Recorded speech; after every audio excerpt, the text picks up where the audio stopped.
महेश सरोज जिंदाबाद, जिंदाबाद जिंदाबाद, महेश सरोज जिंदाबाद, जिंदाबाद जिंदाबाद, 15 सरोज जिंदाबाद, जिंदाबाद जिंदाबाद, 15 सरोज जिंदाबाद। जिंदाबाद जिंदाबाद। हमारा नेता कैसा हो, पंद्रह भाभी जैसा हो, हमारा नेता कैसा हो, पंद्रह भाभी जैसा हो। बनावा हमें विजयी, सुना चाचा चाची हो, बनावा हमें विजयी।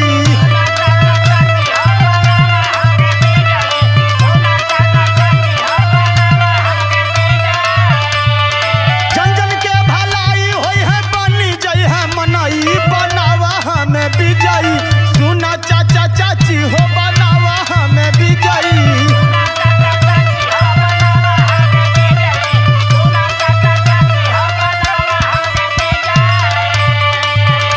जिला पंचायत के उम्मीदवार हमारे बड़े भाई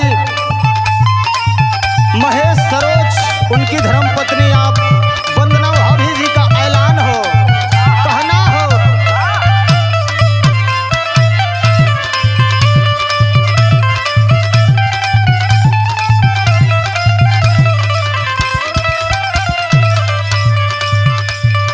जिला पंचायत के बनी उम्मीदवार हो,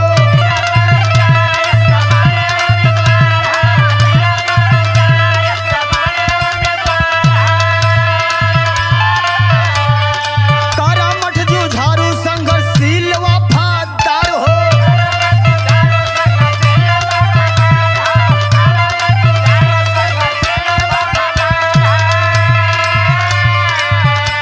पहाड़ी वाटा दूई से खत्म होई है मड़ई, बनावा हमें विजयी, सुना चाचा चाची हो, बनावा हमें विजयी।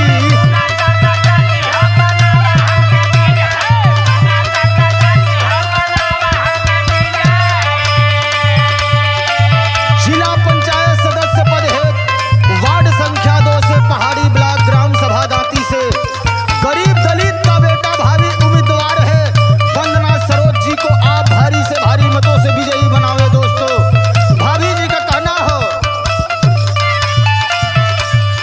भाभी वंदना जी के जन बिसरई है,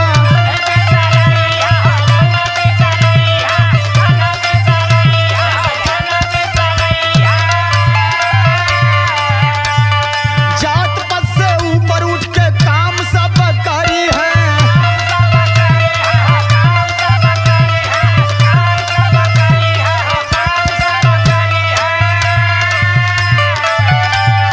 बिजली पानी फिर मिली है, बिजली पानी फिर मिली है, होई गीत गावनई, बनावा हमें विजयी, सुना चाचा चाची हो, बनावा हमें विजयी।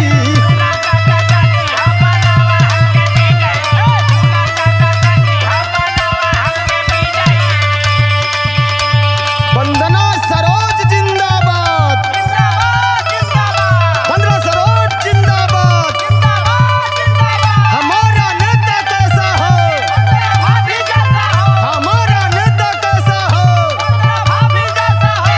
दुखियन गरीबवन के साजी है सपनावा,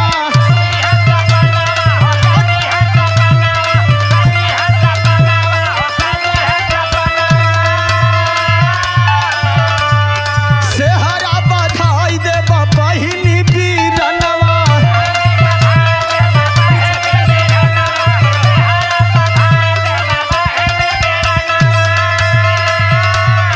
कौनो विपत आई लई है नेताजी बचाई, सुना हो चाचा चाची।